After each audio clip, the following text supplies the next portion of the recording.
Hello everyone, today we analyze the Second Reich's war plans between 1871 and 1914.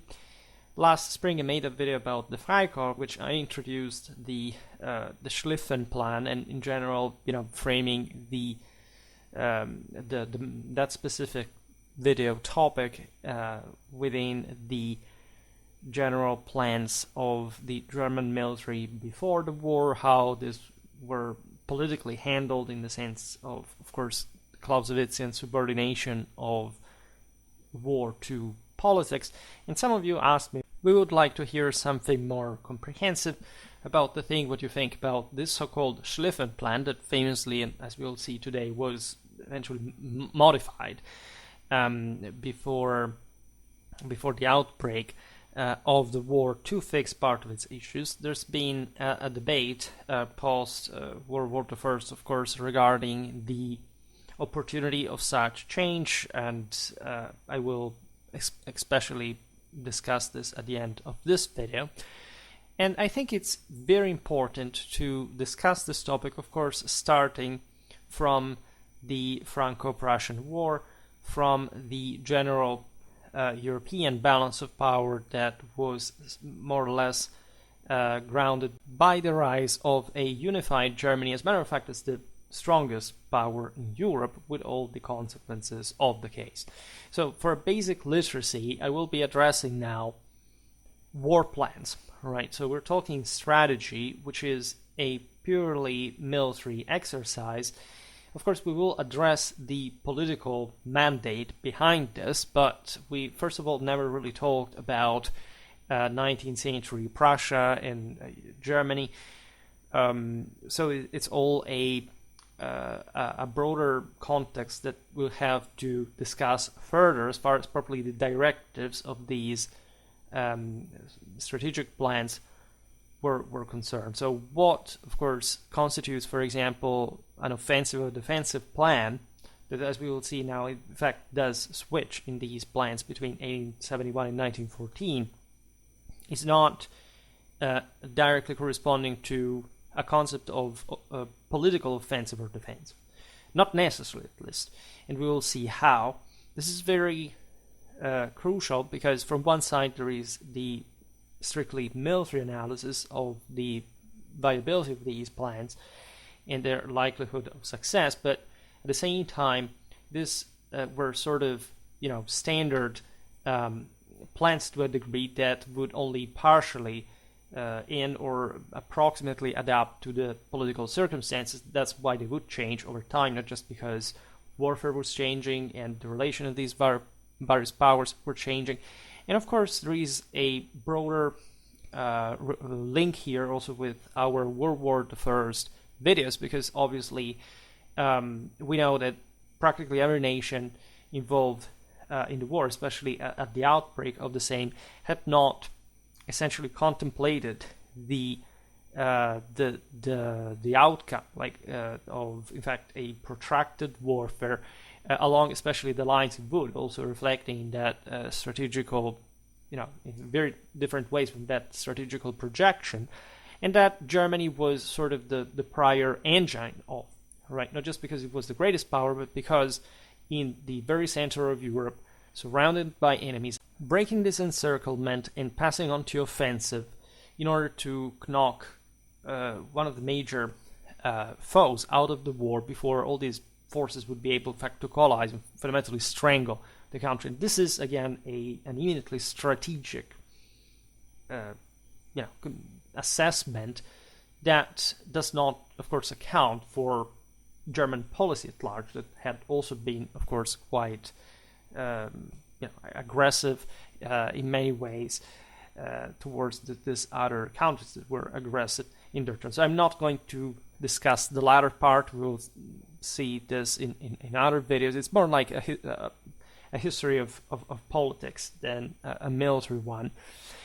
So let's start this progression. It's very useful to understand also where did the infamous Schlieffen plan came from, and what are the premises for, say, any criticism regarding its later fixing just before the beginning of the war, and the various consequences, knowing what happened in fact in the summer of 1914. So we must start from the challenge of waging war on two fronts that von Moltke Sr.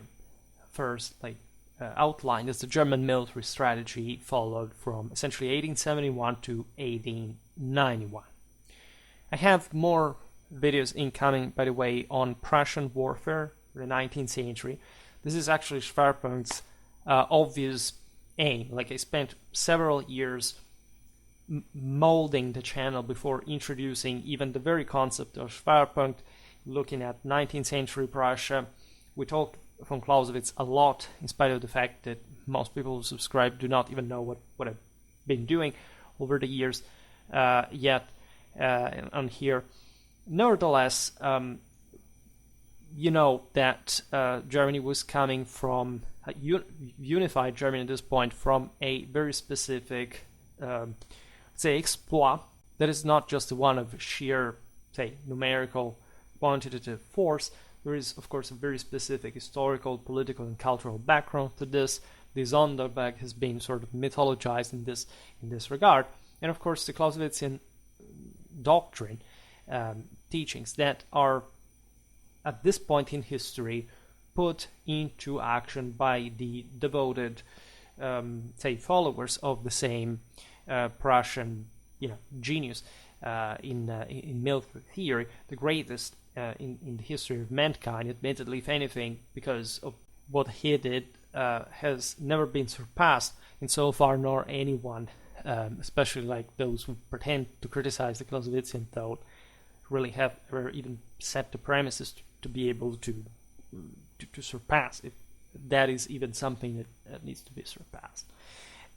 So, as you have seen here in the first picture I chose to begin the video with, the German Empire was controversially proclaimed in Versailles on January the 18th, 1871, following Prussia's successful unification of Germany through two wars, that is, the Austro-Prussian one of 1866 and the Franco-Prussian one of 1871. We'll make videos for these topics, and of course the center of, say, the French monarchic grandeur was violated in the affirmation of a German, if not broadly speaking, Germanic empire, avenging factually 600 years of more or less continuous French interference in Germany, and so settling some, at least, conditions that the French, of course, would not stay at. Looking, of course, evidently at the same strategic plans we will analyze now, and that, in spite of this enormous success, projected Germany to a much larger political and military scale that hadn't actually solved the issue, had essentially just allowed for the establishment of a strong Germany that in absolute terms surpassed the same French power, that however was, regardless of this absolute superiority, still pretty much under the overall international conditions, so the sum of other powers and more. Just think about how essentially the Habsburgic Empire turned into Austria-Hungary as a consequence of the Austro-Prussian War. The deep crisis that this had triggered within the system would, of course, essentially align with Germany. This is not so strange. If you look at this, there are many analogies. Just last week I made a video about the Strafexpedition in 1916, after which, like, the Austro-Hungarian command was basically subordinated to the German one after the debacle. This is very important because at the end of the day, regardless of other wars that were fought here and there, what you see from 1871, especially as far as France and Germany are concerned, but not only, it's just a massive build-up towards 1914. So that's why it's interesting also to look at this plan. Now, under the astute leadership of Helmut Graf von Moltke, 1800 1891. Think about this. This guy was 15 when Waterloo was fought, right? And in his 30s, when von Clausewitz died, right, he manages to create essentially from the military side a united Germany under his command in chief, from essentially like what had been almost like a feudal Germany, right, being born literally at the end of the 18th rather than in the 19th century. We'll talk about this figure because it's so crucial. One of the greatest commanders in the 19th century, for sure, right? That executed the strategic vision crafted by Otto von Bismarck, resulting in the rapid establishment of a powerful new state in Europe, which quickly emerged, as we've seen, as its leading power. However, Bismarck's remarkable achievement was fraught with challenges, particularly of a military nature. To the east, Germany shared a border with Russia, an empire facing its own difficulties and currently quiet, yet still harboring potential threats. The length of the Russian-German border was daunting, measuring approximately 1,130 kilometers.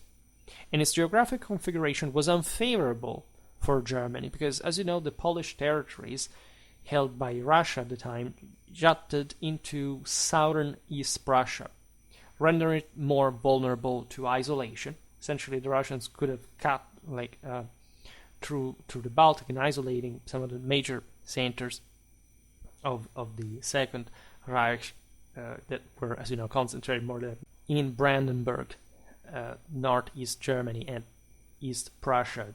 Essentially, it was Baltic reality, respectively.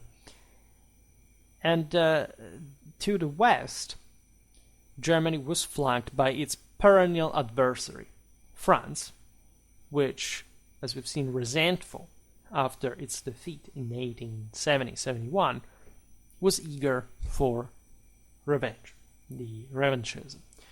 Now, there was a general advantage, however, on the western front, that is to say, for Germany. That is, the Franco-German border extended only 240 kilometers, being protected at both the northern and southern edges by neutral nations, namely Belgium and Switzerland, that are evidently not that far away. Naturally, this favored, at this point, a defense on the western front, while the eastern one against Russia was, as we've seen, a bit more complicated. Additional factors also played to Germany's advantage, though. For example, the rapid expansion of heavy industry in the country had established the most efficient railway network in Europe within just a few decades. Starting from the Zollverein, Germany began to finally surpass all those historical boundaries that had been constituted by this heraldic force that feudal Germany had constituted for centuries and centuries. So all of a sudden unleashing this enormous potential to thrive, and especially as far as communications, aside from, of course, the industrial power, etc., but facilitating specifically the swift transportation of mobilized forces to the front lines and allowing for the rapid redeployment of entire armies from one front to another within days, right? Especially the central southern part of Germany. It's not even that wide, right? And internally, especially considering the offensive French mentality, especially at this point, there was a great advantage in internal lines. Furthermore, the border in Alsace-Lorraine offered significant defensive strengths on its own, being heavily wooded and fortified with robust fortresses. If you combine this with the increasing German demographic resources that had already been tested during the literal in theory, unification of the country during the same war, like the agglutination of this various German style militaries to the common effort. It was actually a mess. If you study the Franco-Prussian War, everything was massive, both from the German and the French side. But imagine this power being able to crush France in 1871, being spent for defense as well. Yet, as we said at the beginning of the video, leaving the initiative to the enemy is detrimental, and the problem will increasingly pose itself as more nations will coalesce against Germany. In fact, already at this point, the country found itself in a precarious situation, vulnerable to simultaneous attacks already here between the French and the Russians alone on two fronts, with a tangible risk of defeat on both. We will now calculate the forces that Germany allocated to sustain this different efforts. Hence, in fact, there was a plan to cope with this contemporary clash on both fronts, and as an urgent need for strategic countermeasures. That's why the German General Staff dedicated itself to this task from 1871 until the onset of the Great War, regardless of the different plans that came up. The first of which is basically there by 1880 as the Austro-German alliance of 1879 had brought, as we were saying before, to the alignment of an ever powerful nation in Europe with the same Germany. And von Moltke Sr. believed that this new coalition offered promising prospects for triumph, especially over Russia, that, as you know, had historically problems with the same Austrians for all a set of reasons, mostly the Central Eastern European balance of power, the control of the straits between the Black Sea and the Mediterranean, and so also this wide landmass in between that at some point we'll have to discuss, because that I don't believe in geopolitics in the sense that it's conventionally expressed, and in general, even just in the only possible one that also from an etymological point of view you can express. But of course there is a theory behind such theories that began to appear exactly at this point in history, focusing especially on the control of a specific area between the Baltic and the Black Sea that, as you understand, is relevant up to this day, that fundamentally identifies the tip of the balance for the control of the continent. That is to say, if you control this large area, of course, this is why this is not a geopolitical idea, because it's not like this area intrinsically has any specific power. It's literally the tip of the balance, considering how, say, the rest of Europe is balanced, right? Always remember that what, say, can be just apparently like a minimal factor that makes you achieve that 50% plus 1, of course, maybe just even a fraction, that 1%, that there is beneath the water a massive basis for which should be the case. But approximately, if you think about it, I don't know, during the Cold War, the balance was shifted in favor of the East because of the control of that area. Today it's shifted in favor of the West because essentially of the same, and the general balance of a broader system as well. There are some dimensions in recent history that, of course, do not shift so radically from a political and military point of view. In any case, it was anticipated in this German-Austrian alliance that brought also to the Triple Alliance later, which is something we discussed also in that video about the Strafexpedition. Austria-Hungary would have had to secure its borders first with Bosnia and Italy. You know how, in fact, as we just said, Italy was not yet contemplated as part of the alliance with this bloc, and in any case, the Italians would end up fighting for the Entente in 1915. And this is something that you find also during World War I, that Austria-Hungary has a capacity to relatively freeze, at least to contain the enemies on this western fronts, the Balkans and the Alps, in order to concentrate on the much more open and sort of dynamic ground, where in fact most things would occur, at least in terms of maneuver, etc., also during World War I, to deal with Russia, together with the Germans. Now, Austria-Hungary was expected to deploy roughly 600,000 troops against the Tsarist Empire, thus engaging a substantial part of the Russian army itself. However, the remaining forces stationed in Poland, estimated at around 212,000 soldiers from the Russian side, continued to represent a significant threat to East Prussia, which could materialize within 3-4 weeks of the war's outbreak.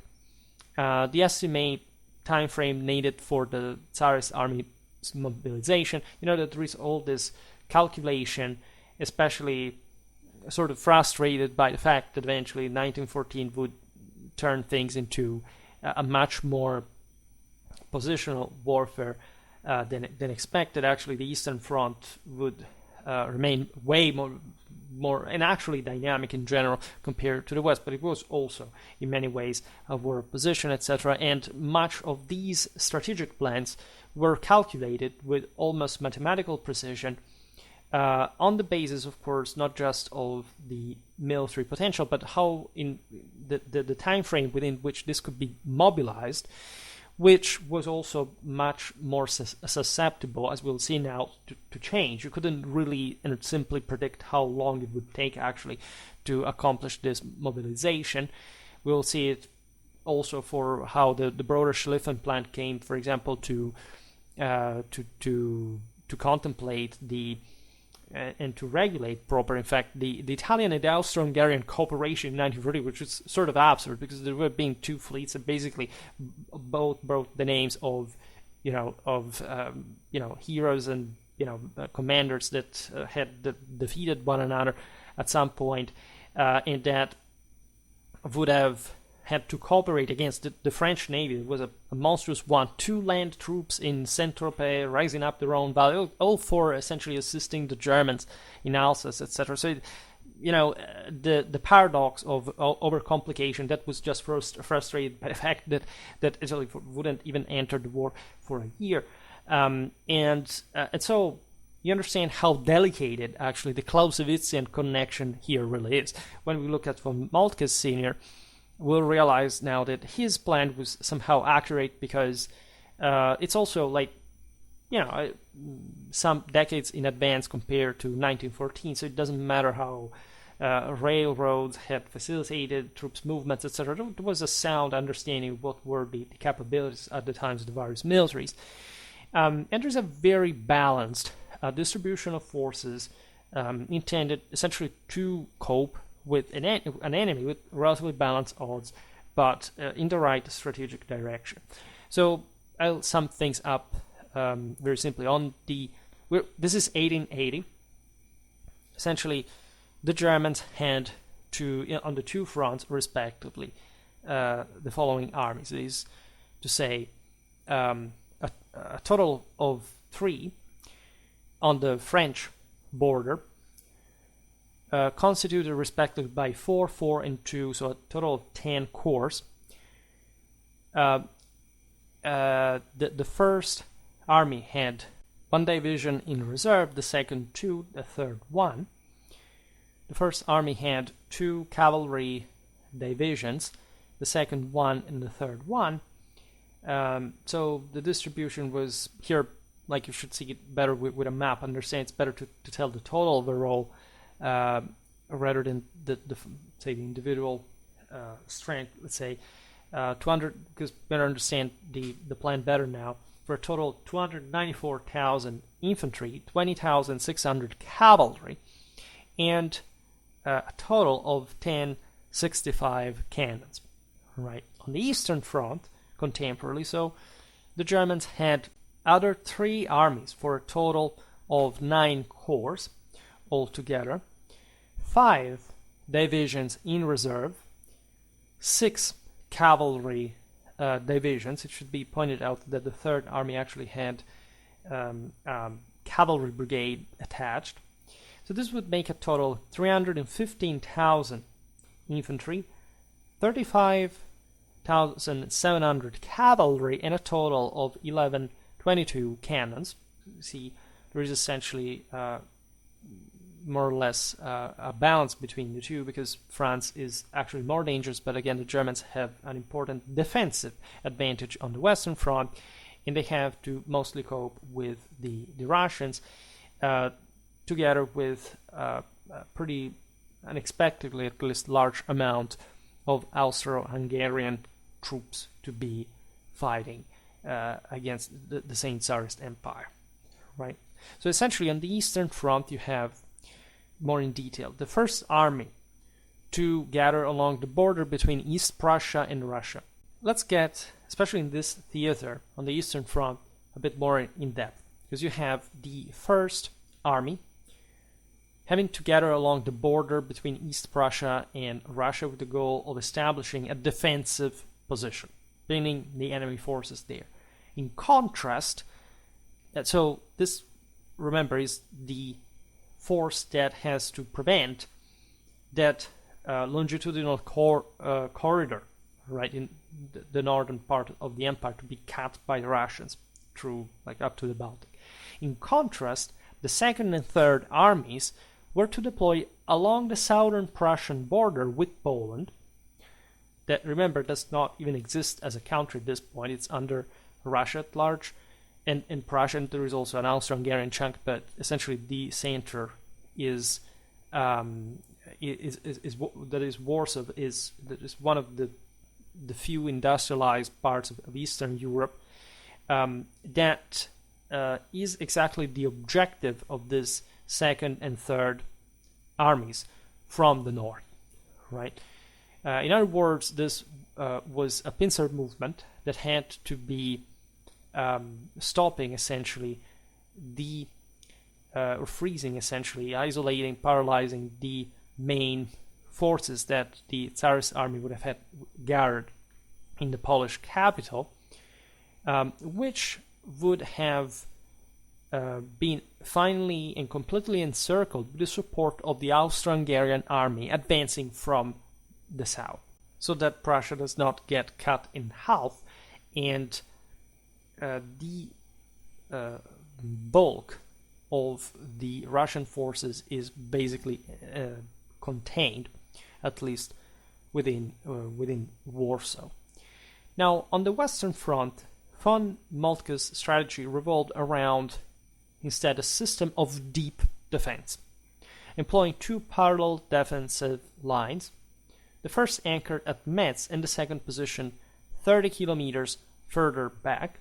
This is very interesting because at a higher strategical level, of course, like, this is actually a very solid, in-depth defense in which the single lines can support one another at very close range, and relying on, again, robust fortifications, so facing, of course, a massive French onslaught, but one that can be halted. Each line was to accommodate half of the corps from the First and Second Armies that we've seen before, while the third was to remain in reserve near the Swiss border, ready to strike at the southern flank of the French forces. So ideally, you should have been able even to just pin the French down and given them like a pretty strong hit on the reins, so that hopefully the entire advance would be compromised and possibly like the French lines shattered. Additionally, 2 other corps not listed in the main order of battle were reserved for strategic contingencies in Germany. So when you look at this plan, you realize that there is not really an end game in a broader strategic sense. There weren't articulate plans to simply take over Russia or France. Why? Because, of course, Germany yes, was a great power, but was not yet capable at this point of thinking that big. Again, we are in 1880, so things are still largely in theory. There are 34 years of important international changes, brutal industrialization, tumultuous scientific and technological development, so lots of things will change. At this point, Germany is still a young nation. It is, as we will see, as it is notorious really during the Franco-Prussian War, actually the technologically more backward one compared to France. What was achieved by the Germans was very Clausewitzian, and also with, again, more primitive forces. To stress, of course, how much technologism is a myth in warfare, and obviously enough, given that von Moltke was a Clausewitzian to say the least, there was a specific political premise laying under this plan, that is tracking the enemy and achieving a quick victory after a quick war that would essentially just rebalance like the international scenario, but not pushing further, because Germany was still emerging, did not have all the forces to invade this other country. Simply taking them over would have cost an incredible much, and it didn't make any sense at the end of the 19th century to reason otherwise. If anything, instead, just the necessity of this plan on two fronts, shows Germany was being attacked herself from two sides and aiming at containing the enemy, hopefully crushing him, but still remaining overall, in the case of war, at least with both, still overall the weaker bulk. So from Moltke's plan, this is the first one, remember, of this broader German strategy throughout these decades, reveals several noteworthy elements. It is straightforward and cohesive, which is very important for a war plan. It prioritizes defensive objectives quite wisely over significant territorial expansions of sort, because there are advantages to be won from this, also just out of the military outcome of, for example, blocking the French, preventing them from breaking through Germany, having significant power to basically dissuade the French from further pushing. It keeps troop movements within a very limited operational radius, which of course provide some advantages in internal lines, and respects the territorial sovereignty of neutral states that, as you know, wouldn't actually happen in 1914, but there was a reason, at least even politically at the time, for it that is more straightforward. Essentially, it is a wartime strategy. It's designed to achieve maximum impact with minimal effort, aiming for a swift return to diplomacy and positioning Germany as essentially the victim, at least in principle, during peace negotiations. Because essentially Germany was here just essentially to defend herself, to hopefully deliver like such a shocking blow to the enemy to dissuade them from persisting in this, at that point attacking, which, connected with German policy, of course, at this point in its history, reveals how the Germans were not ready to simply, try to break through, like in World War I and World War II, which were always like very, aside from, of course, the outcomes, very risky plans in the way they were thought, because it was not to be given for granted, not even World War II, that Germany would have achieved a superiority even over countries like Poland, right?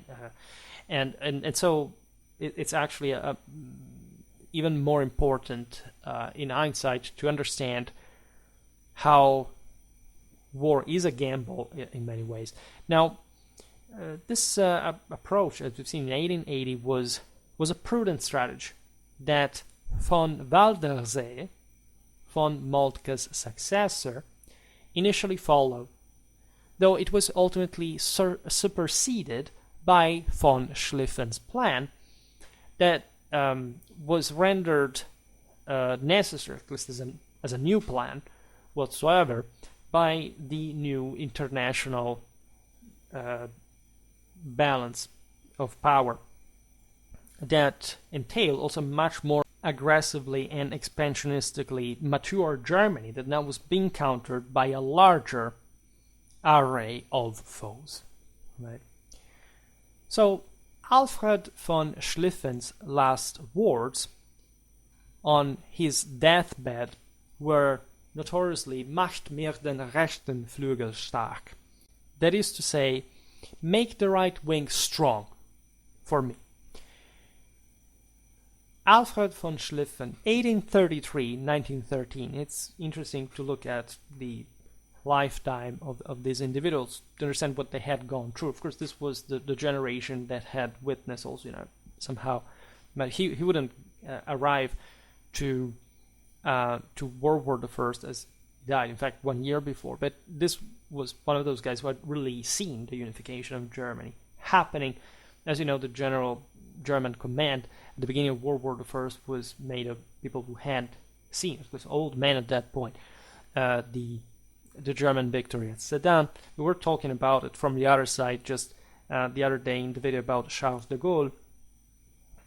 Apparently, Charles de Gaulle's mother telling his child that she had cried in 1870 triggered his strategic interests, and as we've seen, still during World War II, the same considerations are continuing. We could extend this concept, of course, beyond the same World War I in terms of the major bout between two major powers, at least from the west side of Europe. France and Germany would be at the time still reflecting this previous and centuries old conflict, competition. Now, the phrase "Macht mir den rechten Flügel stark," of course, encapsulates an obsession that would shape the myth of the Schlieffen plan in the years to follow, right? And that became also a bit the major object of content, at least at some historiographical level, not all. Now, this plan became veritably a legendary one as the archetype of an allegedly flawless military strategy, representing a great opportunity squandered, also allegedly squandered, due to the incompetence of those tasked with executing it. Right? We'll see now why. Rather than adhering to Schlieffen's original design, its alteration would have basically distorted it to ruin, to no merit. Now, this myth, of course, emerged, and we've seen it well in the video about the Freikorps as well, in the wake of Germany's defeat in 1918. So a period in which the nation sought scapegoats to rationalize such a profound tragedy, like not just the failure of this plan at the beginning of the war, it was over in 1914, but of course the protracted war itself for other 4 years by a command that basically knew that Germany could have theoretically won the war, but just to win some sort of, if not status quo, but something that would have not annihilated her, but hardly like the lightning victory that, at least originally, not just Germany, but also the other contenders had hoped to achieve, which is a much bigger problem that on Schwerpunkt we will... I've discussed it a little recently in that video about how how trench warfare better happened, which is a very interesting topic. Nevertheless, this I think also answers those who ask me, but it sounded like you were essentially scapegoating the same plan or what happened on the Marne in 1914, rather than actually pointing out whether this plan could ever work or not, and especially, in fact, how it was changed, because this is not the identical plan with which the Germans went at war on the Western Front. And actually, it was comprehensive also of the Eastern one, but I mean, it had been modified to an extent that, as we'll see now, little spoiler, essentially improved it, and also in pretty sensible ways, right? By whom, by the way? By Helmut Johannes Ludwig von Moltke. That was essentially the nephew of von Moltke Sr., so we'll call him von Moltke Jr., who oversaw, in fact, the final drafting of the German strategic plan just before, again, the beginning of the war, in time to fix at least part of it, because that was also the greater problem, that the German military had somehow developed within this broader idea, and so much, as we've seen, was calculated almost to paranoia, like regarding the timing, etc. And this was a bit like the burden that the Schlieffen plan had brought together with itself. We made just before the example of how it should have worked with Italy in the equation, for example, and that was missing instead. And so something interesting happened, especially after the war. That is to say that, in fact, the last guy who had essentially molded the plan, managed the plan, that was von Moltke Jr., would have thus been sort of the ultimate, or at least the most convenient target for blame, right? You are the one who planned that. You're the last one who put hands on it. And so if we Germans lost, it's not because, we actually fucked up, and this was actually a pretty, big mess for everyone involved. And so let's say things in perspective. No, it was obviously a very strong political motivation to find, especially at this higher levels, some figurative. This is an attitude that we've seen for the German army after the same Verdun. I made a video recently on how von Falkenhayn was removed. In the same way, we've seen it with the Strafexpedition in the same year with von Hötzendorf. This is from what happened on the other side with Joffre and Cadorna, respectively, even though these were actually the best commanders that the respective countries had, because politically, and that's again where von Clausewitz comes handy, like these had failed, so the political mandate informs also the military instrument, except also in turn here, Germany had, these were not just failed battles, like this had, the country had failed, like an entire war, and the consequences were being pretty deeply and bitterly felt at that point. Again, I analyzed this also sociologically, like with the Freikorps, like the German veteran, the first Freikorps, because we mostly remember, say, the ones mostly, the much smaller amount that backed eventually the rise of National Socialism. There was something, at least actively in that later time, but at the beginning, as you know, that these forces was just like a parallel army that put down also the Soviet Revolution in Germany. It was incredibly important overall. Now, the worst part of this, in a way, is that, say, well after the most painful moments, and even outside the same German world, the Schlieffen Plan was considered, also historiographically, by people that I don't like very much, telling you the truth, as some sort of, again, of perfect plan. For example, Basil Littlehart, that I've horrifyingly heard, if anything, just once in my entire Schwerpunkt, say, work, but one was more than enough, like being believed by some actual adult people as some sort of military expert of actual combat. He was, so many negative things can be said about him, like he twisted, he not just copied, distorted, like did things that were really, morally reprehensible, and for some reason was taken as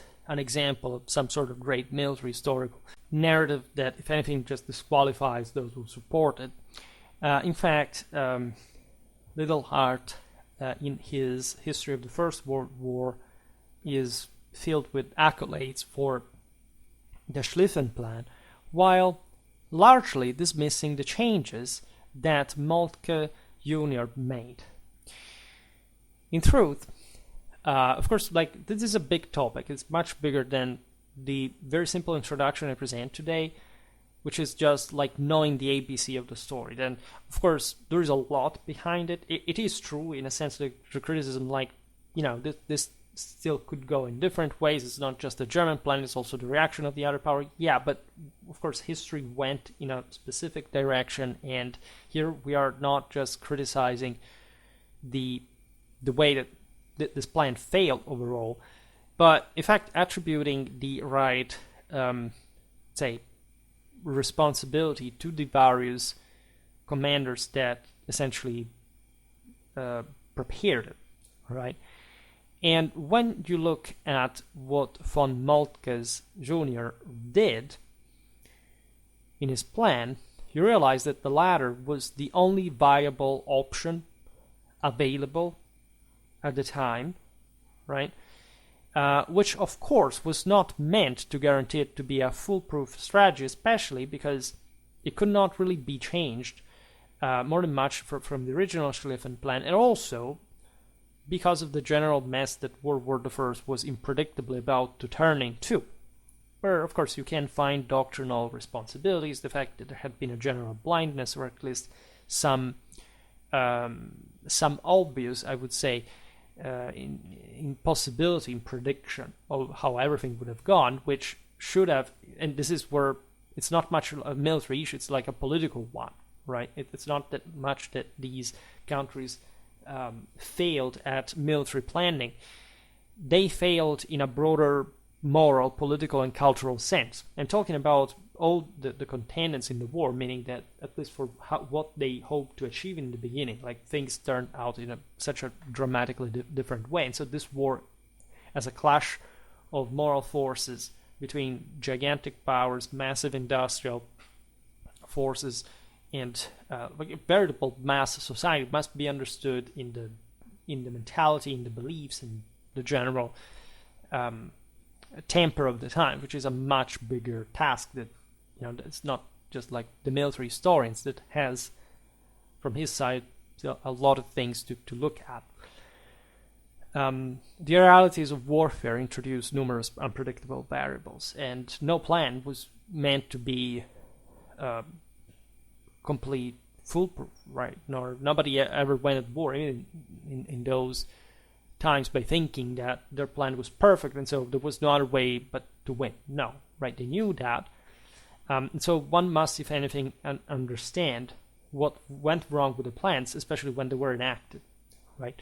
Now, after the Franco-Prussian War, Germany understood that, for example, the peace it had achieved, along with the territories gained, rested on a precarious foundation, for example.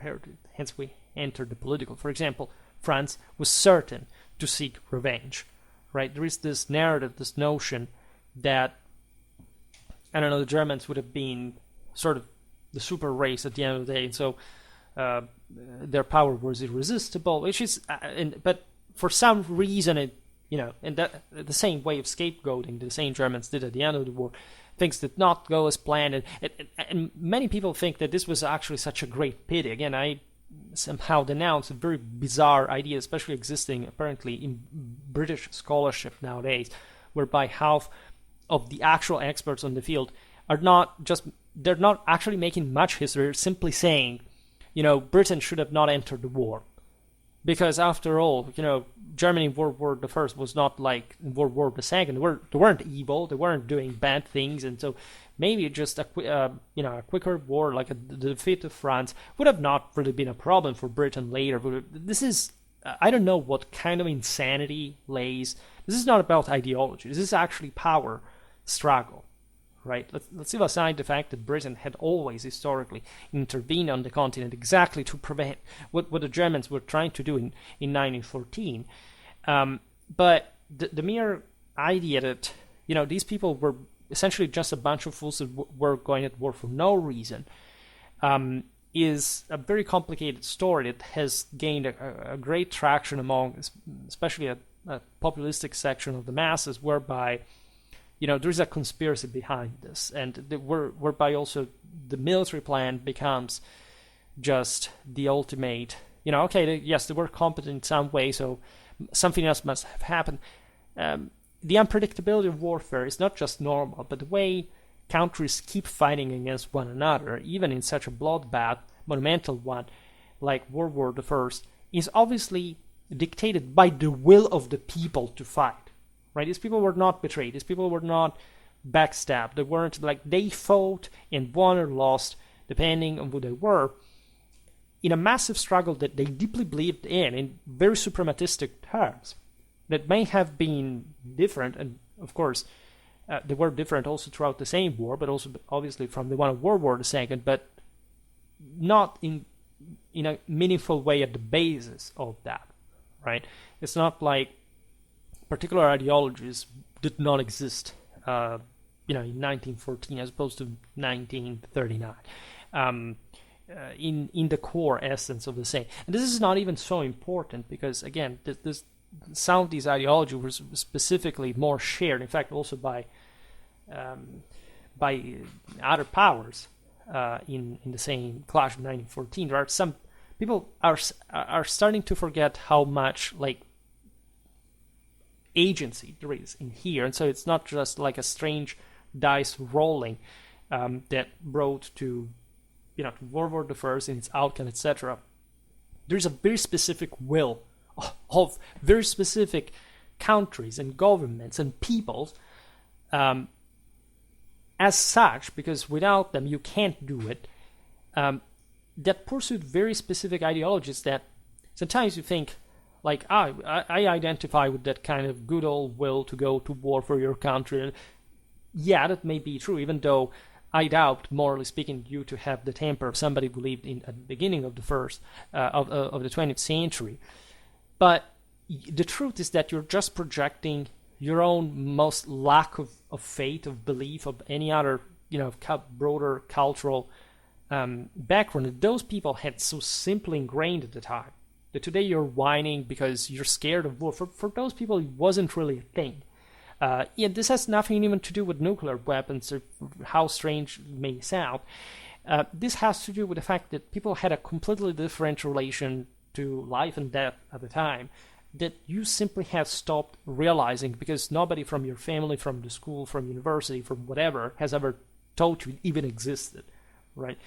But aside from this, because I love my rants, I admit, because they're very important to explain this stuff.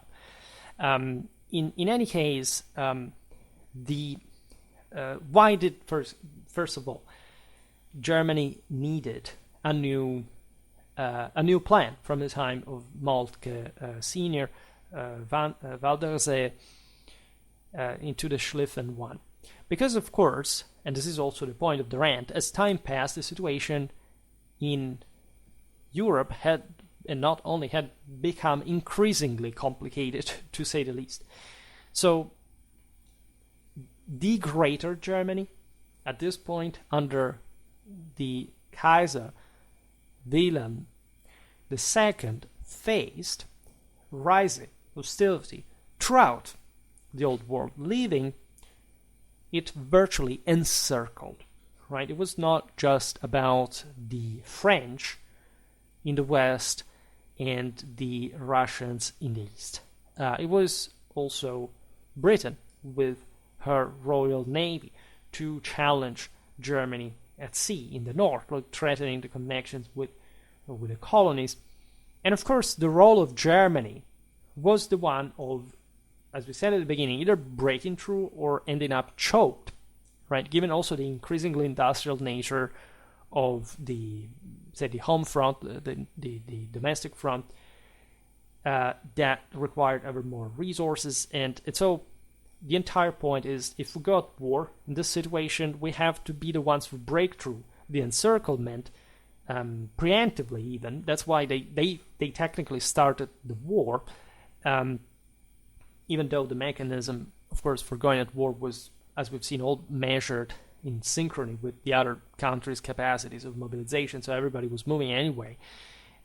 Because if we don't, we will be strangled, right? We will just give the enemy time to encircle us, to blockade us, and so we're done for. So our only chance is to break through our major enemies and to achieve, hopefully also, rapid victory, as generally speaking, the doctrines of the time reflected by the same plan, were hoping that the thing would go like. So Alfred von Schlieffen uttered his final words on his deathbed, which famously suggested the aforementioned flanking maneuver that we will see now better. And that's when, thus, that the successor to Helmut Karl Bernhard Graf von Moltke, the esteemed innovator and Prussian military leader of the days of glory, Alfred Graf von Waldersee, was entrusted with devising a plan to break Germany's strategic encirclement. Germany had to prepare for a preventive war. If it allowed its adversaries again to take the initiative, it would have faced irreparable defeat, which is more or less what happened, even though, again, yes, the odds were balanced for a possible German breakthrough that would have been complicated to sustain in a broader strategic sense. That is to say, it would have not been something like in World War II, whereby Germany would have taken over the West in that simple way. At least the country would have been exhausted, and so there would have been a diplomatic solution that, however, would have surely been in favor of the same Germany to a degree that would have allowed surely for her to eventually take over the entire continent, or at least to properly subject it in its own hegemonic wish, right? So this new plan, already at the time of Waldersee, called for an initial attack on Russia, followed by an assault on France after Russia's defeat. So exactly the opposite in interest of the two fronts that were now ever more likely, of course, to be fought on at the same time. So knock out Russia and then concentrate on France. Because Russia had all its problems, so was beginning to lag behind, also in terms of what it had been during the Napoleonic era, compared to other countries. It was, particularly backward. It lacked industrialization to the level Western Europe had, etc. So this plan was actually already there by the time von Moltke Sr. was alive. This is from 1885, 1886. It was for Moltke's age, done also together with von Waldersee. So Russia first, essentially. This strategic plan emphasized the need to confront Russia first. However, as the Franco-Russian-British alliance that already existed, bear in mind now, strengthened the Entente, right? The plan underwent revisions while still maintaining the central premise, that is to say, Germany's need to prepare for a war on two fronts, right? So this had actually continued, as we've seen from the previous decade. Now, this remained fundamentally unchanged. Again, it was correct, right? Germany would have to break through this encirclement to which ever more power was being directed. So in 1905, you have Alfred Graf von Schlieffen, von Waldersee's successor, formulating the new strategy that shifted these priorities and would remain sort of the most notorious plan.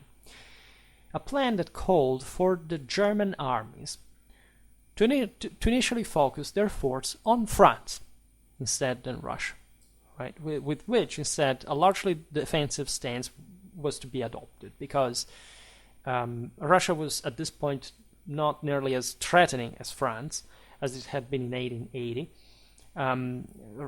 Russia would have required only minimal troop deployment at the beginning of the war.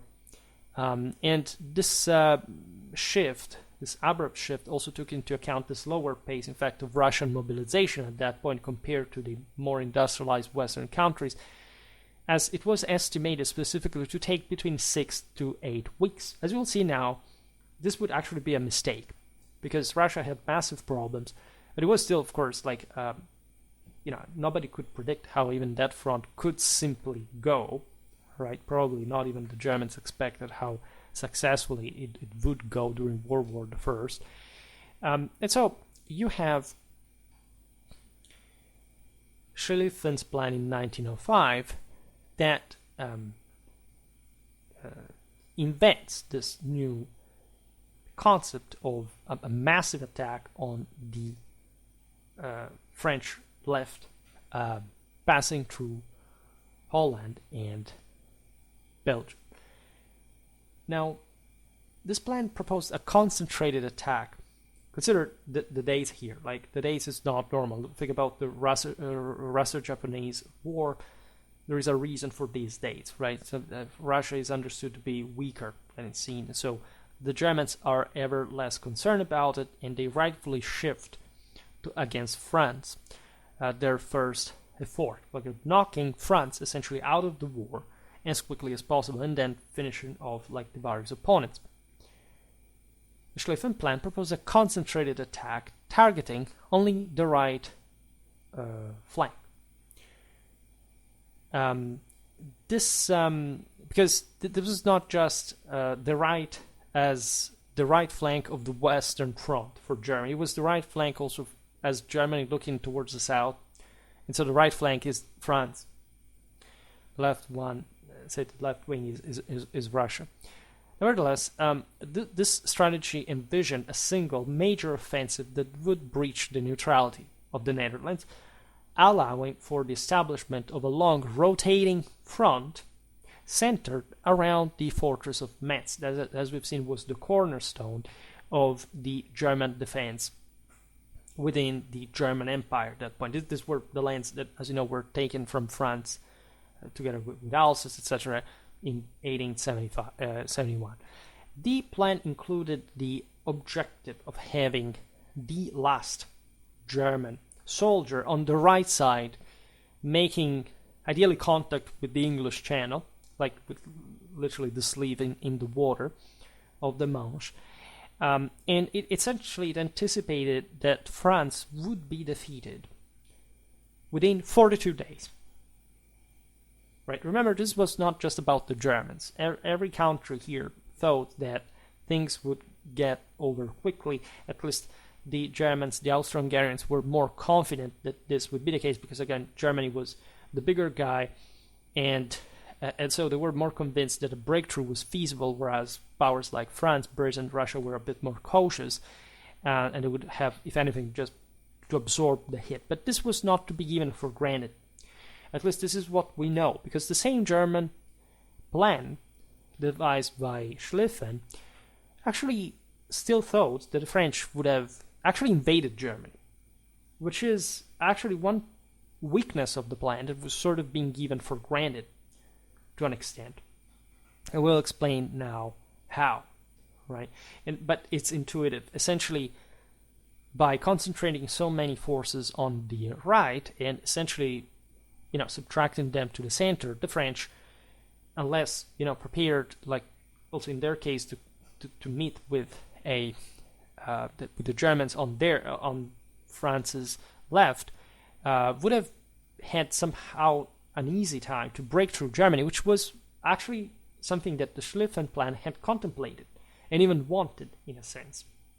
Remember, there is Austria doing here, right? So it's all calibrated, of course, with these allies' forces as well.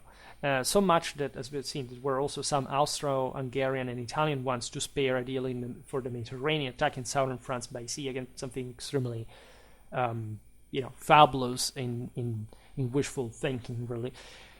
In any case, this 42 days were really the entire thing, because if you failed breaking France, you would find yourself bogged down into what we know, what would start, in fact, historically from 1914.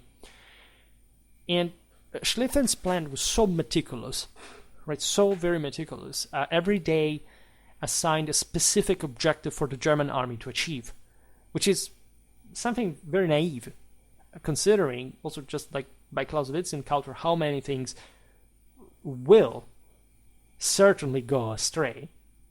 Of course, there is a general strategic principle behind this, but it's not just that paradoxically all the various elements of this machinery would jam gradually, like at least creating an attrition would slow and bog down everything in the end, but that these little elements had all been in fact pre-arranged, like pre-planned to go hopefully in the most perfect way.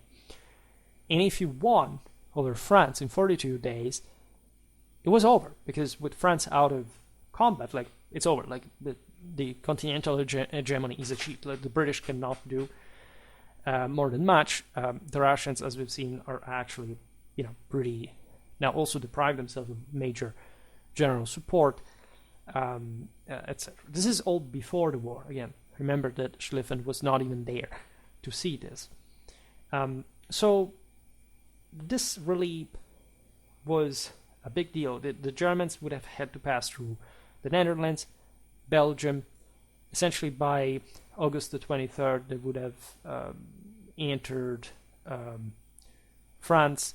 By September the 1st, they would have already seized Lille. They would have approached Laon. And basically, after that, they should have marched on Paris. And some forces should have even gone further west in Paris in this massive flanking maneuver.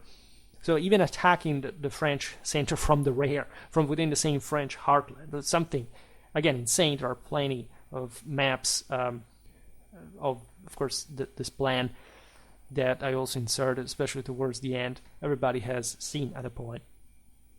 And you can immediately understand from those that it's such a bold plan to begin with. It's not like the Germans were lacking the enthusiasm for this. Actually, they were quite exalted of their own previous accomplishments. They felt like a proud, bold, aggressive nation that deserved to rule over the others. And so this push, like this moral force, was to be, let's say, rewarded with an adequately grandiose plan that objectively would have been like a massive, masterpiece in the art of war in the entire history of mankind, had it even succeeded, right? But of course it didn't. And we'll see now partly why, right? So if we look at the details of the maneuver that Schlieffen had envisaged, we can understand all this better. So, as you understand here, this plan is so exaggerated in many ways for a very specific reason, that his creator, von Schlieffen, was not a traditional Clausewitzian military leader. He failed, in fact, to recognize the supremacy of politics over military strategy, a shortcoming that had immediate repercussions for both his career and his strategic vision.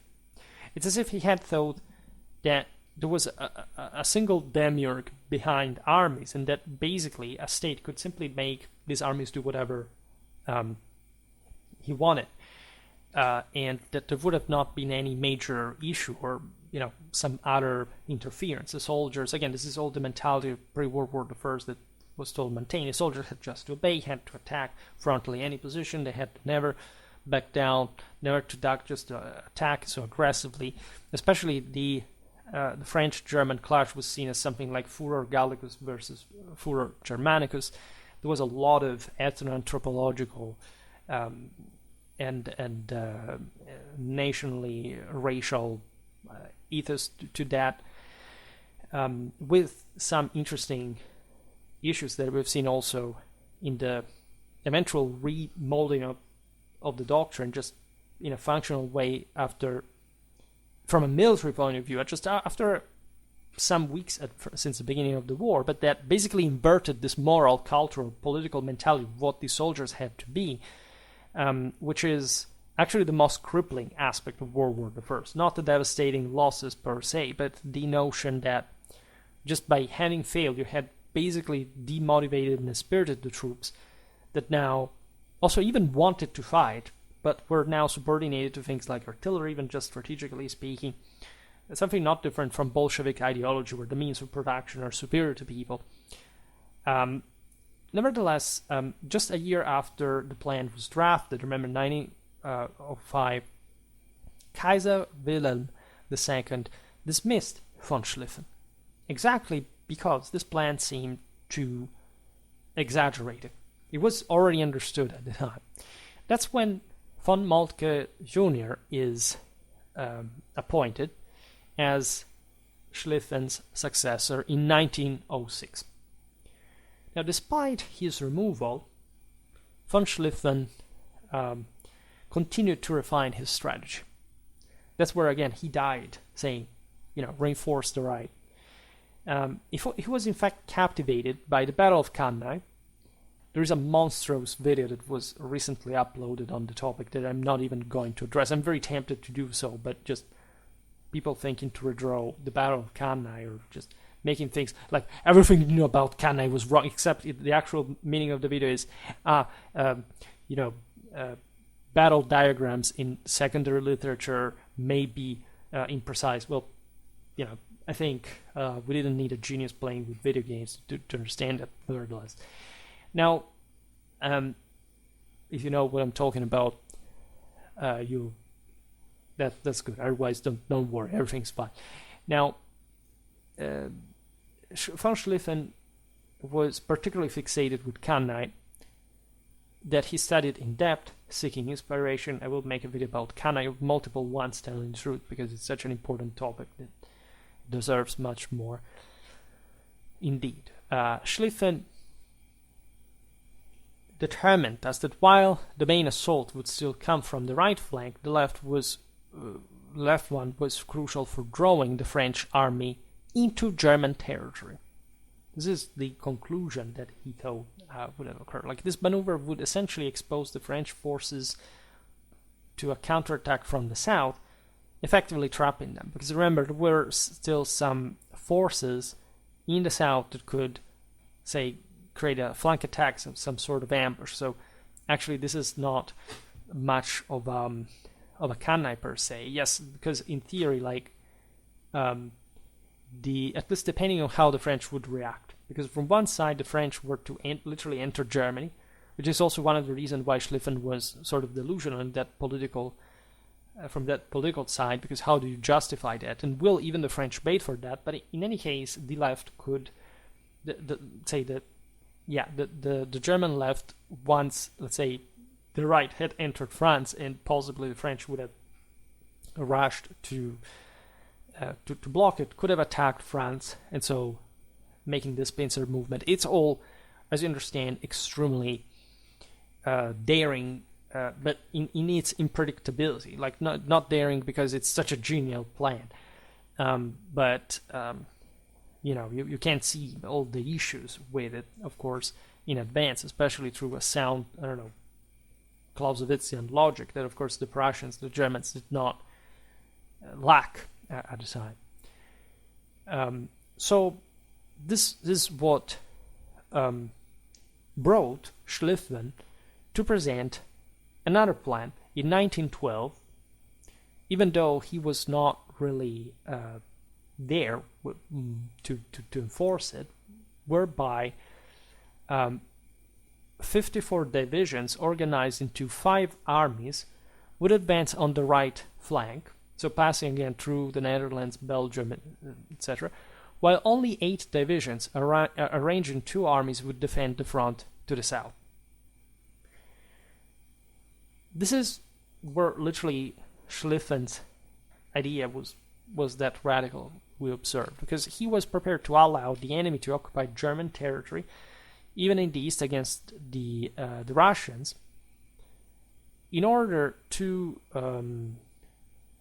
also the Russians would have been basically left, out there, even though with all their problems of mobilizations, apparently that wouldn't prove actually to be there, in order to buy the necessary time for the right flank to decisively defeat the French.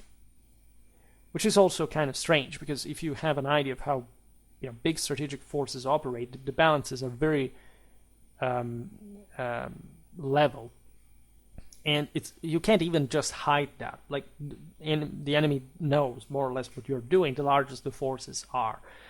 And so the point was, why would even the French want it? It's not like that even Schlieffen's plan was not brilliant in some sense, right? There was something innovative and bold into it. Like the innovation alone, of course, does count for some sort of strategic relevance.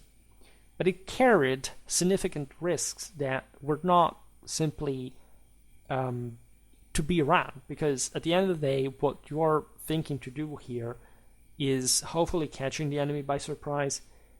But as we know, this is not really what happened. At least the enemy was partially caught by surprise also in 1914, but not to a degree, offering the defenders more advantages than the ones that the offenders would be able to maintain, given the same modes, as we'll see now, of movement, fundamentally, given that also like the French were playing at home and the Germans had to do different things. Of course, there is a lot in between. There is the violation of country's neutrality, there is the general, loss of time that comes with certain other aspects, but as we will see, 1914 proved that it was a huge issue, probably in strategy, logistics, in communication, probably in this chronometrically calculated, pre-planned strategy that eventually bogged down pretty much at every step of the way. So imagine, even for those who had to carry it out from a moral point of view, seeing that sort of from the first days things were going differently from all what they had been sort of bombarded with in terms of, make it happen exactly on that day kind of injunction, right? So all this was in order to buy the necessary time for the right flank to decisively defeat the French, that rightfully thought also that this strategy could be pretty difficult to be fully achieved. Of course, it was a degree of unpredictability and surprise, but still, we just said it, things went the way they did, also for a reason.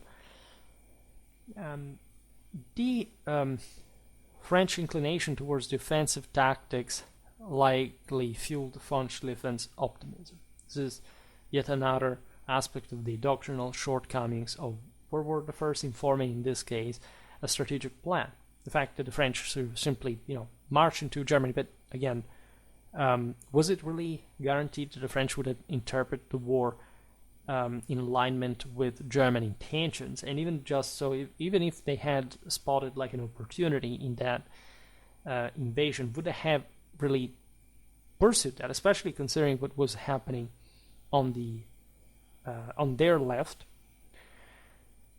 This is why Schlieffen failed at Clausewitzian theory, because this is not even depending on strategy. It is literally something that peoples want or don't want. The governments are able to enact or not for reasons that are not largely military. So faced with a strong enemy offensive in the north, of course, the French might launch an equally aggressive yet misguided counteroffensive in the south. Such move could precipitate a race to see who could break through first, rather than taking the prudent steps to avoid encirclement. But you really need a massive motivation, and especially, again, everything to go exactly as planned, because it's not much that you're going to leave a place encircled and again, open, and the enemy is simply going to fall into that. There is time. There are things that can, again, bog down and will automatically put an end to that surprise and movement on warfare that the Germans have been envisaging. By the way, if the Germans thought naturally of themselves so highly to be able to carry out such a plan, just in terms of movement, of speed, and they thought themselves to be superior to the French, why would the French even just behave exactly in the same way? It's counterintuitive, even in that ideological fashion. That's why this is a purely military divertissement to a degree, At least it's not like you would have been able to plan the German strategy for World War I better than Schlieffen, but you can still look at what Schlieffen came up with in a broader sense and realizing how many problems there were with it. It's also important to know, and again, regard this, that Schlieffen's plan was fixed before the war, so that what happened was essentially his plan overall, but with much more realistic adjustments that would still dramatically highlight how difficult such a large maneuver would have been had it even been enacted, right? Something disproportionately worse than what actually happened in 1914. It's also important to note that the territories von Schlieffen was willing to temporarily sacrifice had only recently become part of the German Empire when the plan was first conceived. So by the time the war actually erupted, these areas had begun to take on a distinctly German identity, making the idea of willingly surrendering them to an enemy a politically untenable proposition. I mean, you had basically founded the German unification on the reconquest of Alsace, of Lorraine, and then what? Like, you let the French walk in as if, this is a big trap, right? But we're just sacrificing this sacred land for what exactly, and up to which point, right?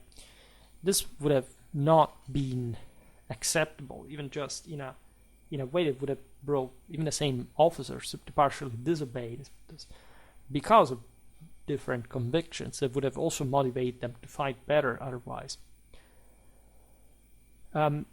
So let's pass to von Moltke the Younger's fixing of Schlieffen's plan.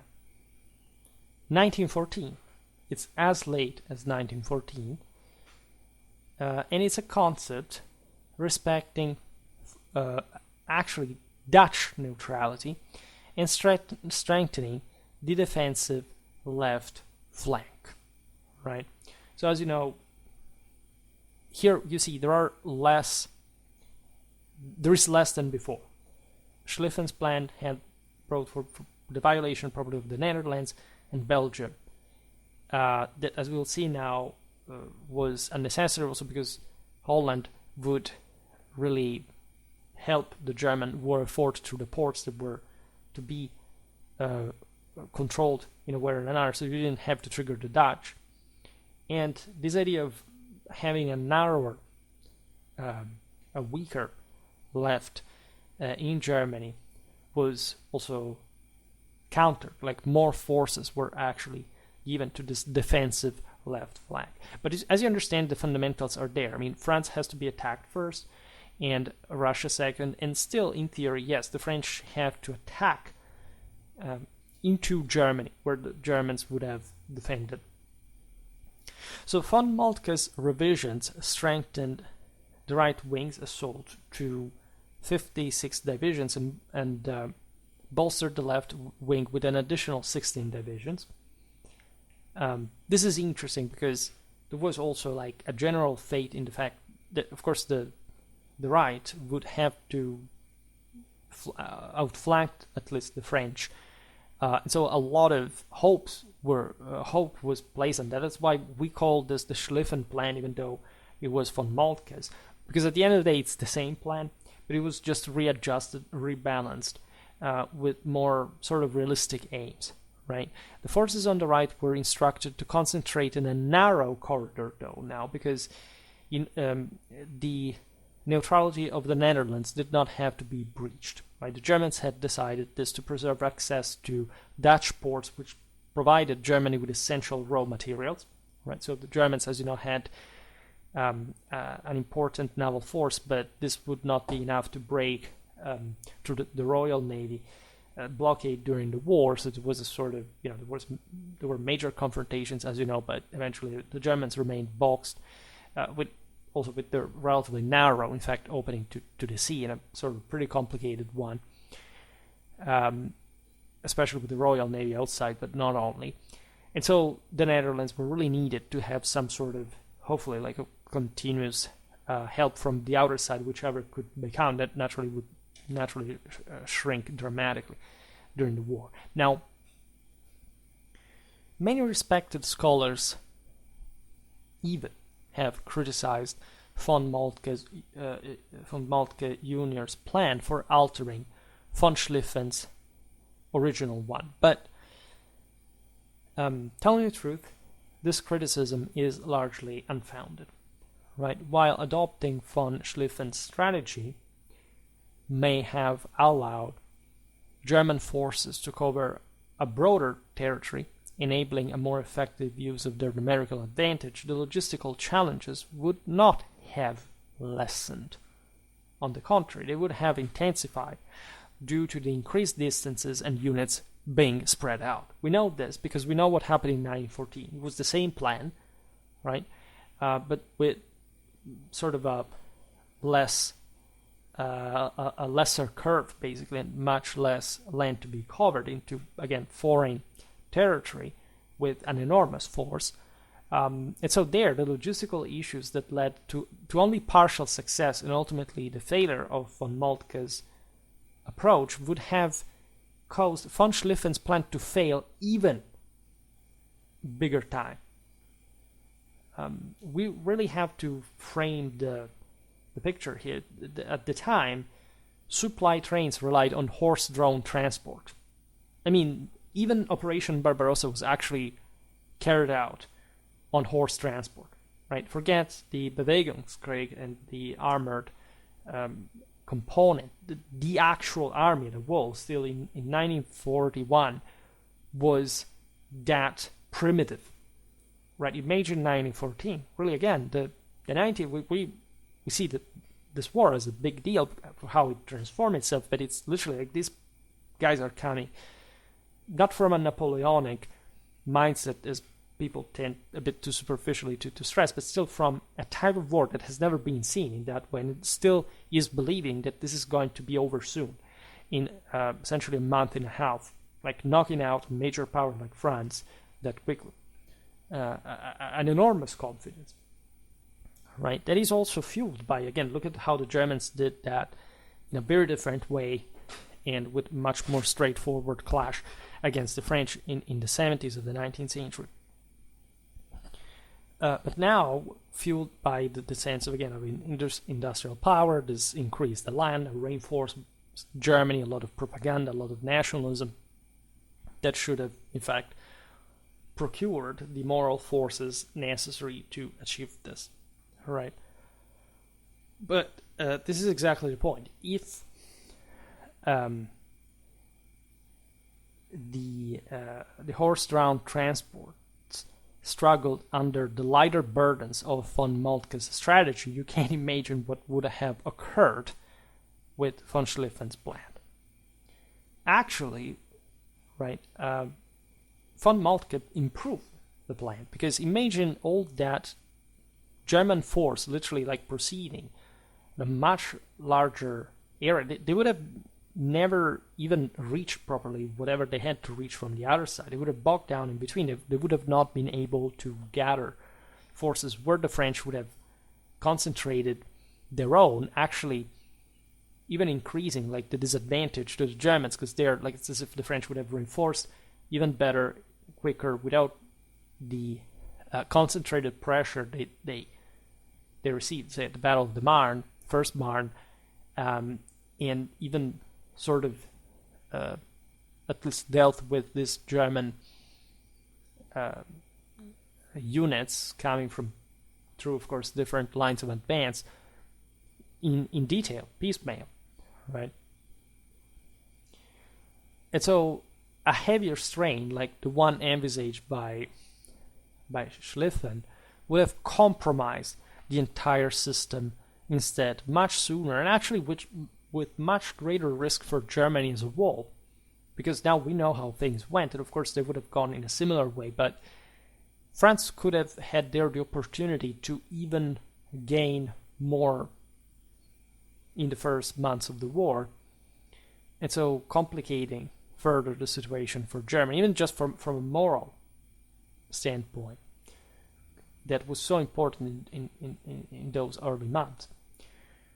So the element of surprise combined with the limited operational speed of infantry could only be achieved if short distances were covered. This is what eventually this first phase of the war really showed. An attack on the Netherlands would have alerted not just the Allies, but also the Belgians at that point, well in advance.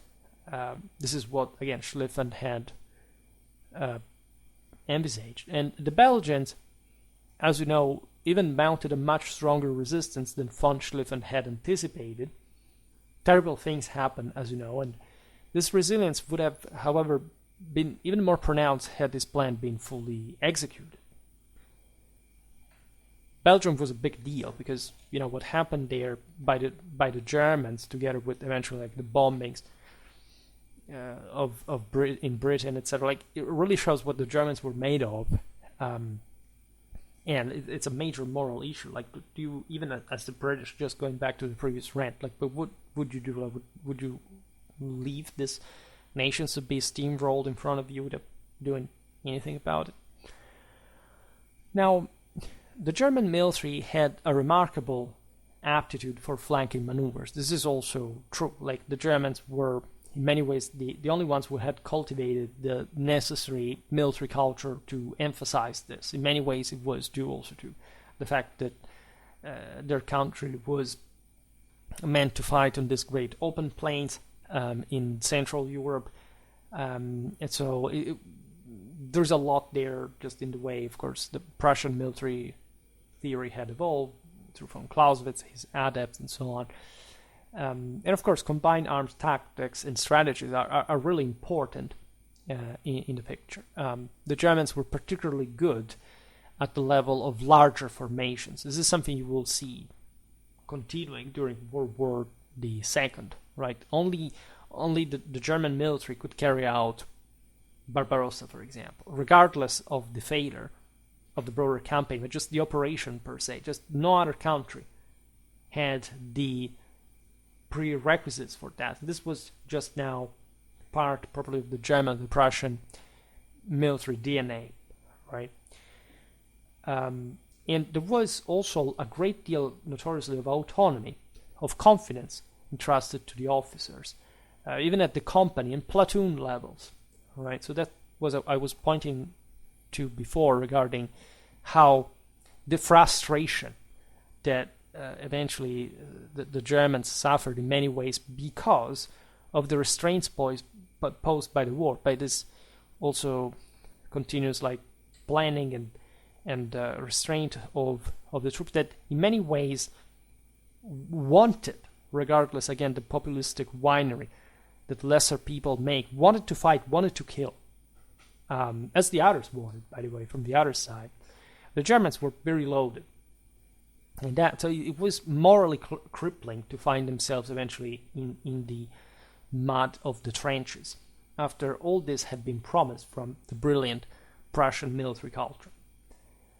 And so this German strength proved advantageous, of course, for example, in confined battlefields. That was also the case. But it became a liability when the enemy could establish numerous improvised strongholds.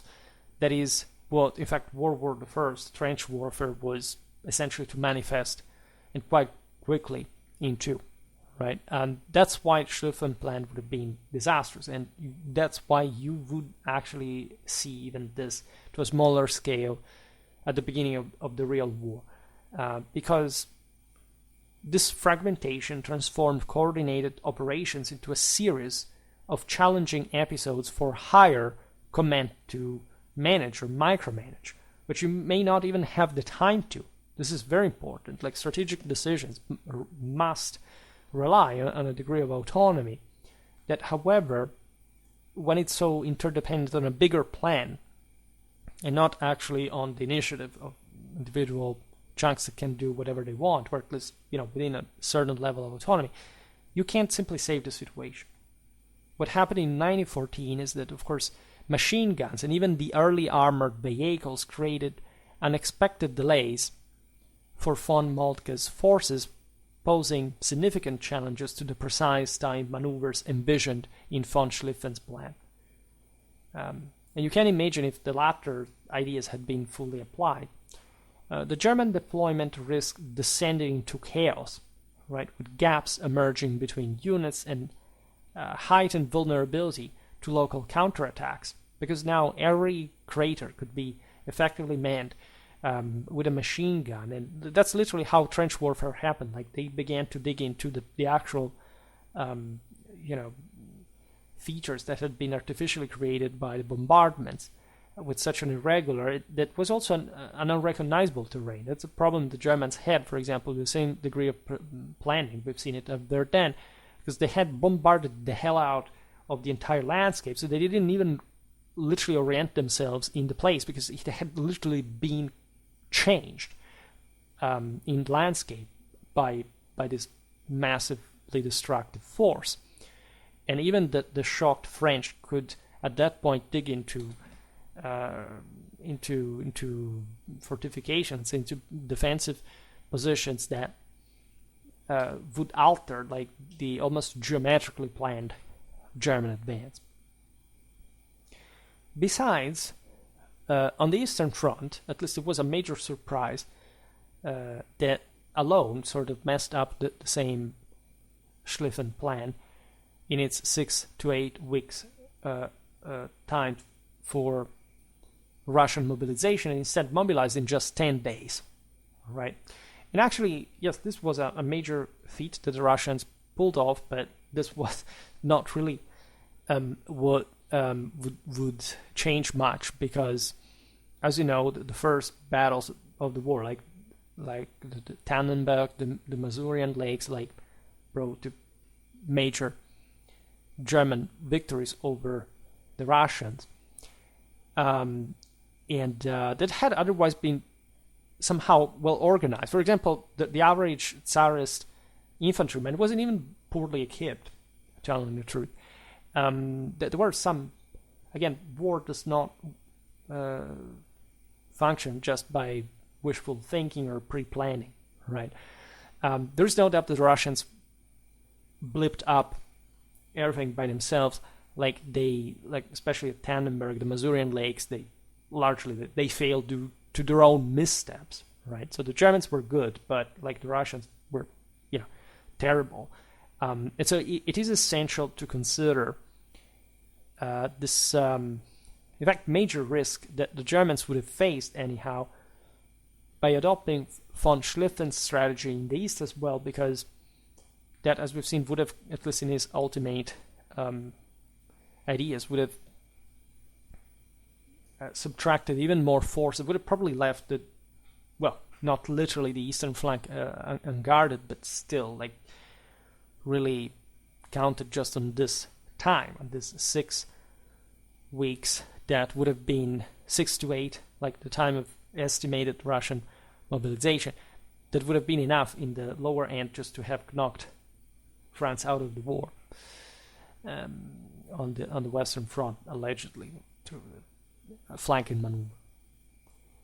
There's also one major political international issue, like that von Schlieffen's plan did not account for the involvement of a British expeditionary force, which proved to be critically important, right? The British were very well equipped and were a very good contingent, right? And eventually would be sucked into, in fact, the horror of the war, and they had to pump soldiers again into, but at the beginning of the war, of course, the British had like a very important role. There was time, as we've seen, also because of what happened in Belgium, etc., to prepare, etc.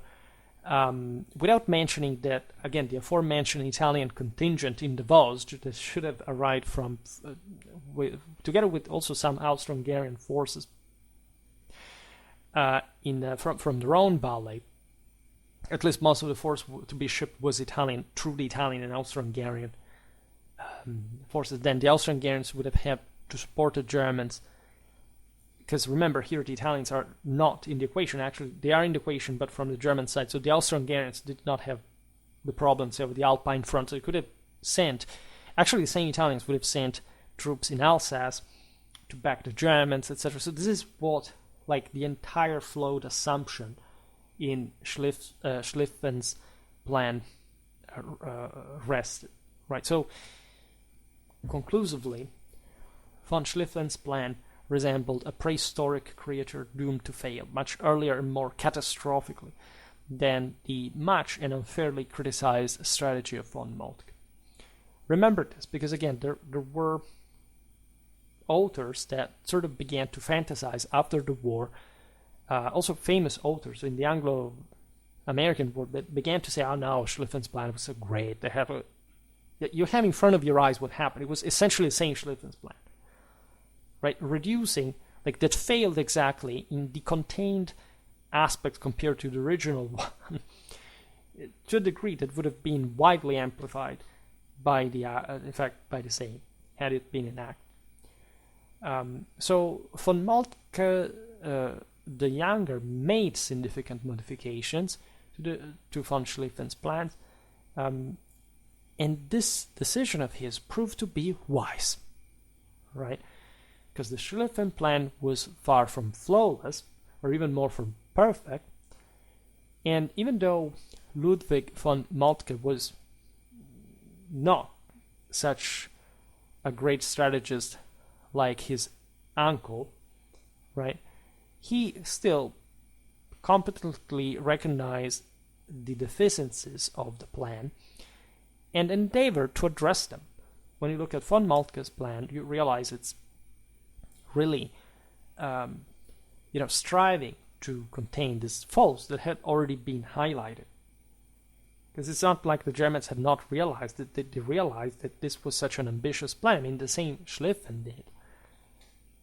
But you understand how there is something beyond the strictly military dimension that conditions these ideas of whether it's enactable or not, right? How do you, that's the Clausewitzian connection, how do you motivate the officers to be competent and the troops to be loaded enough to actually achieve it? It's not a military issue.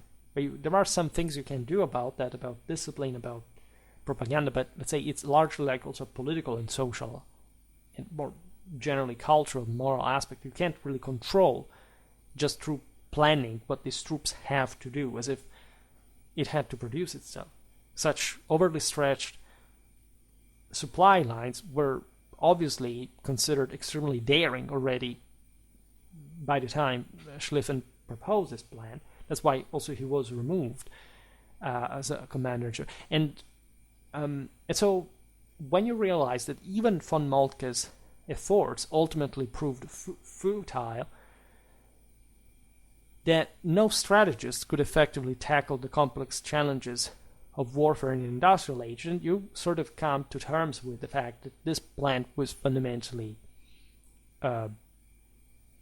provided with some insight, that the general picture was bold but also just required by the specific German strategic needs. It was a massive gamble.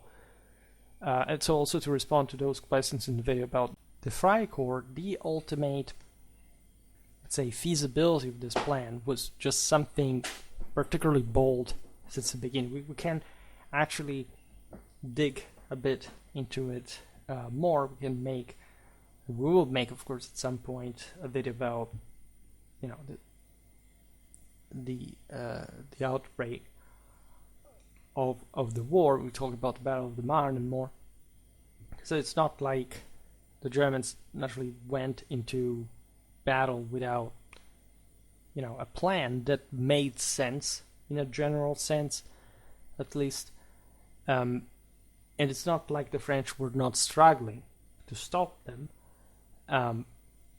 But it's not just that we know how things went. It's that the entire plan had been significantly slowed down compared to what the same Germans had planned, to the point to produce that, right? And for reasons that had not been seen, it had been not foreseen, but also in a moment in which they weren't really properly meeting with the French army yet, and the entire logistical structure, for example, was overly strained. The same coordination of these troops was very difficult to maintain. So also all things that the French capitalized upon. as well. So at the Battle of the Marne, in particular, the Kaiser's army was hindered not by insubordinate and overconfident subordinate generals, but also by several other factors that had a far more detrimental effect on the original Schlieffen plan. And this, of course, included the proliferation of machine guns, logistical challenges, and outdated tactical doctrines that some German officers continued to impose on their troops even when they saw that things had gone in a direction that would have better been, let's say, at least Stern would have suggested to be a bit more malleable, a bit more adaptive. In a strictly Clausewitzian sense, it does not make sense to, let's say, to just stop in between. When we have made a big mistake, like, unless it's such an irreparable mistake that you understand it's better to abort the operation rather than continuing to go on. But if you don't know how things are going to turn, actually it's better to go pretty much in depth and to, of course, push the enemy to an extent. Because if you're already on those tracks, it is generally better to, again, provided these tracks are well founded, it's better to push in that direction. Here, again, in von Moltke's this Schlieffen's plan de facto, or even a better one, alongside the same von Schlieffen's original directions, the situation is borderline, right? That's how it ended up being an actually balanced odd, but still coming dramatically short of the originary plan. Originally, I mean probably the ultimate one with which they went at war had envisaged. And so, I think again that this can be an interesting insight on how the entire thing came to be. For naturally some greater insight that we can find later in other videos, more in-depth analysis of how especially the Battle of the Marne went, but also this sort of more behind the scene decisions that naturally are that crucial, as we understood from this video.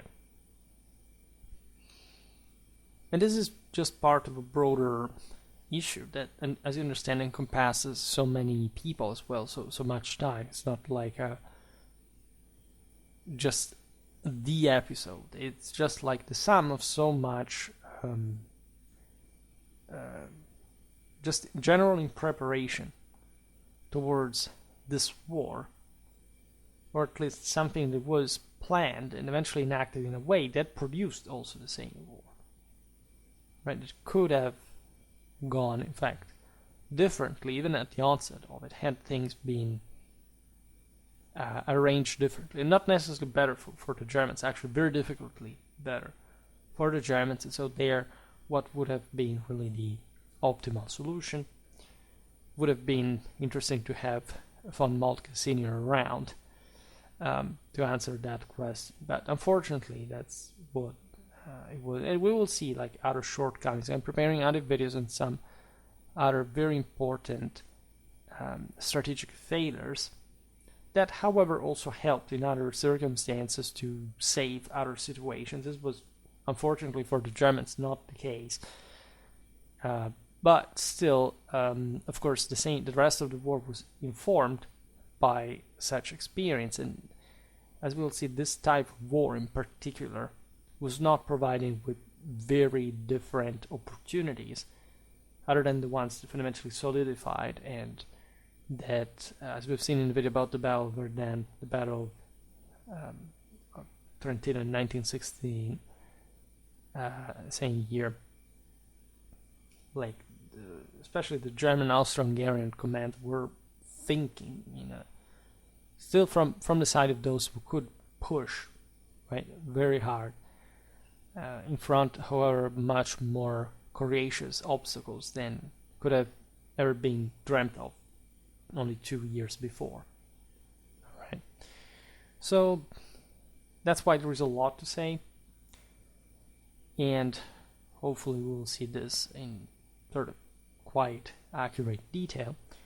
For today, however, I stop it here. Just hope that you enjoyed this video. If you did, please share it. Otherwise, leave a like or subscribe to my channel if you're interested in my upcoming content. As always, I thank you heartily for listening to me. I wish you a nice time and see you next time. Bye.